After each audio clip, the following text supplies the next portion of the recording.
ሰላም ወዳጆች እንዴት ናችሁ? ሁላችሁም በያላችሁበት ሰላማችሁ ብዝት ይበል። እንደተለመደው ዛሬም በሌላ በአዲስ ዝግጅት ወደ እናንተ መጥተናል። በዛሬው ዝግጅታችን ከማግባትሽ በፊት ወይም ወደ ትዳር ከመግባትሽ በፊት ራስሽን ልትጠይቅ የሚገባቸውን ጥያቄዎች እንመለከታለን። ለሆነ ያህል ጊዜ በጓደኝነት ቆይታችሁ አሁን ግን ለመተጫጨት ኢንጌጅ ለመደራረግ ወይም ደግሞ ስለ መጋባት እያሰባችሁ ሊሆን ይችላል። ነገር ግን በተወሰነ መልኩ ለትዳር ዝግጁ መሆንሽን ወይም ደግሞ አንዳችሁ ለሌላችሁ ትክክለኛ ሰው መሆናችሁን ደረት በሚያስነፋ መልኩ እርግጠኛ ላትሆኚ ትችያለሽ። እንደዚህ አይነት ዳይላማ ወይም አሻሚ ሁኔታ ውስጥ ካለሽ እነዚህን ጥያቄዎች ራስሽን ልትጠይቂና እውነተኛና ታማኝ ምላሽ ለራስሽ ልትሰጪ ይገባል። ራስሽን ልታታልይ፣ ራስሽን ልትሸነጊ አይገባም። በትክክል ጥያቄዎቹን ትጠይቂያለሽ ዘንድ ትክክለኛ መልስ ለራስሽ ትመልሻለሽ። ለጥያቄዎችሽ ፖዚቲቭ ምላሽ የምታገኚ ከሆነ ለትዳር ግሪን ላይት አግኝተሻል ማለት ነው። የመጀመሪያው ራስሽን ልትጠይቅ የሚገባው ጥያቄ እኔ ማን ነኝ የሚለው ነው። ራስሽን በሚገባ ሳታውቂ ማንነትሽን በግልጽ ዲፋይን ሳታደርጊ የሆነ ሰው ለኔ ትክክለኛ አጣማሪ ነው አይደለም የሚለውን ነገር እርግጠኛ ሆነሽ መናገር አትችይም። ስለዚህ ጥቂት አፍታ ወስደሽ በሚገባ ወደ ውስጥሽ ለመመልከት ሞክሪ።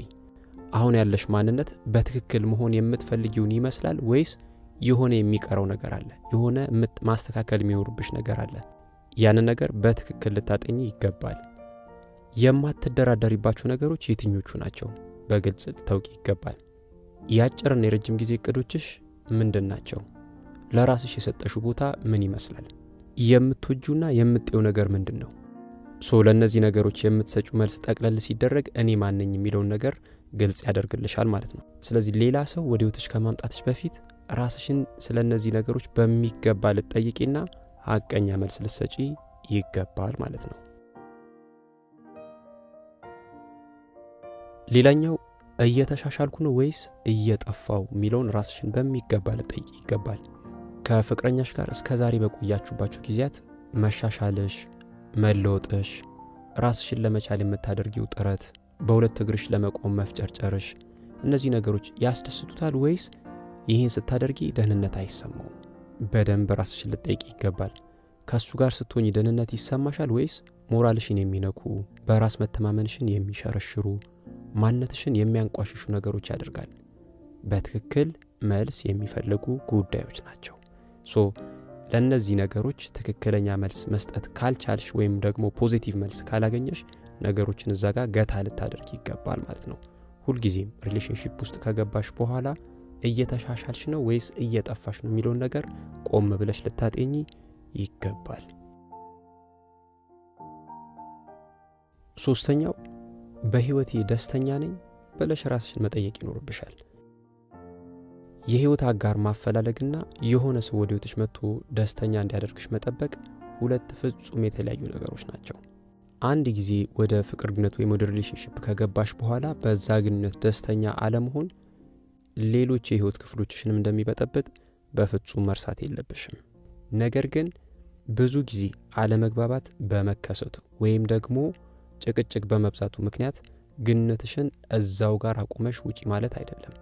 ይሄ የትኛውም የፍቅር ግንኙነት ውስጥ የሚከሰትና እየተከሰተ የሚኖር ጉዳይ ነው። ነገር ግን ደስተኛ እንዲያደርግሽ ወይም ደግሞ ሳገባ ደስተኛ ሆናለሁ ብለሽ ከሆነ ወደ ትዳር የገባሹ ጣትሽ ላይ የአልማዝ ቀለበት ቢደረግልሽ እንኳን ደስተኛ አትሆኚም። ምክንያቱም የገባሹ ወደ ትዳር የመጣሹ በሮንግ ሞቲቭ ስለሆነ፣ በሮንግ በተሳሳተ ምክንያት ስለሆነ በፍጹም ደስተኛ ልትሆኛችኝ። ወደ ትዳር ህይወት ወይም ወደ ኮሚትመንት ከመግባትሽ በፊት በህይወት ደስተኛ መሆን አለመሆንሽን በትክክል ራስሽን ልትጠይቂና ጄኒን የሆነ መልስ ልትሰጪ ይገባል። አራተኛው ወጥመድ ውስጥ እንደሆንኩ ይሰማኛል ብለሽ ራስሽን መጠየቅ ይኖርብሻል። ወደ ፍቅር ግንኙነት ከመግባትሽ በፊት የፍቅር ግንኙነት ውስጥ መግባት እንዳለብሽ ይሰማሻል ወይስ እንዴት ብዬ ከዚህ ከላጤነት ህይወት ልገላገል፣ እንዴት ልላቀቅ የሚለው ነገር ያስጨንቅሻል? አሁን አብሮሽ ያለው ልጅ በትክክል ወደሽዋል፣ አፍቅረሽዋል ወይስ እንዲሁ ጥሩ የሚባል አይነት ሰው ስለሆነ የቀረብሽው? እዚህ ጋር ትክክለኛ መልስ ልትሰጪ ይገባል። ብቸኝነት ስላስጠላሽ፣ እድሜሽ እየሄደ እንደሆነ ስለተሰማሽ ነው ወደ ፍቅር ግንኙነት መግባት የፈለግሽው ወይስ አሁን ትክክለኛው ጊዜ ነው ብለሽ በትክክል ስላመንሽ ነው።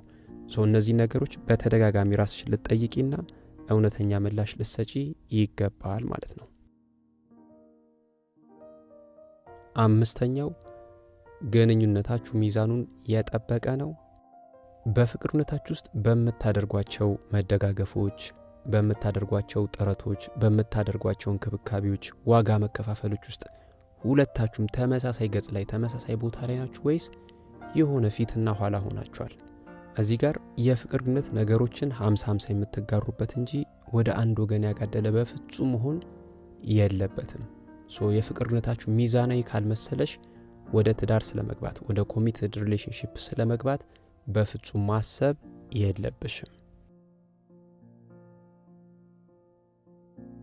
6ኛው አብረን ስንሆን ደስተኞች ነን የሚለውን ጥያቄ ነው።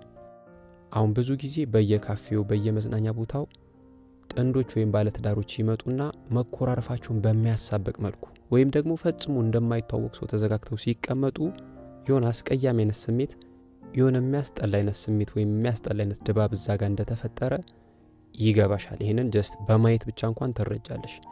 ቀሪው ዕድሜሽን ከሆነ ሰው ጋር ስለመኖር ስታስቢ ሐዘንና መከፋት ውስጥ ስትሆኚ፣ ድብርት ውስጥ ስትሆኚ ፊትሽ ላይ ፈገግታ መዝራት የሚችለው ትክክለኛው ሰው እሱ ነው አይደለም የሚለውን ነገር በደንብ እርግጠኛ ልትሆኚ ይገባል።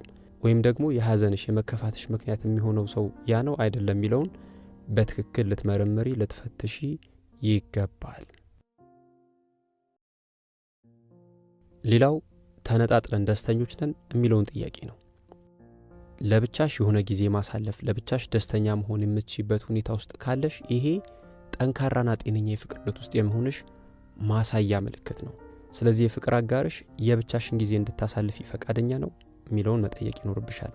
ደስተኛ እንደሆነ ይሰማሻል የሚለውን መጠየቅ ይኖርብሻል።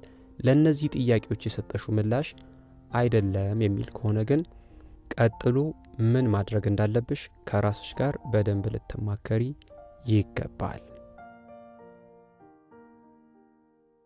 8ኛው የፍቅር ግንኙነት ውስጥ የገባሁት ለምንድን ነው? ይህንን በደንብ ልትጠይቂ ይገባል። የፍቅር ግንኙነት ውስጥ የገባሁት የፍቅር አጋሪን ስለምወደው ነው፣ ላጣው ስለማልፈልግ ነው፣ ወይስ የምፈራው ነገር ስላለ ነው የሚለውን በደንብ ልትጠይቂ ይገባል። የፍቅር ግንኙነት ውስጥ መግባት የፈለግሽበትን ትክክለኛ ምክንያት ልታውቂ ይገባል። ለእነዚህ ጥያቄዎች አዎንታዊ መልስ ካላገኘሽ ነገሮችን ባሉበት ያዝ ብታደርጊ ወይም ደግሞ ወደ ኋላ ብትመልሻቸው የተሻለ ነው።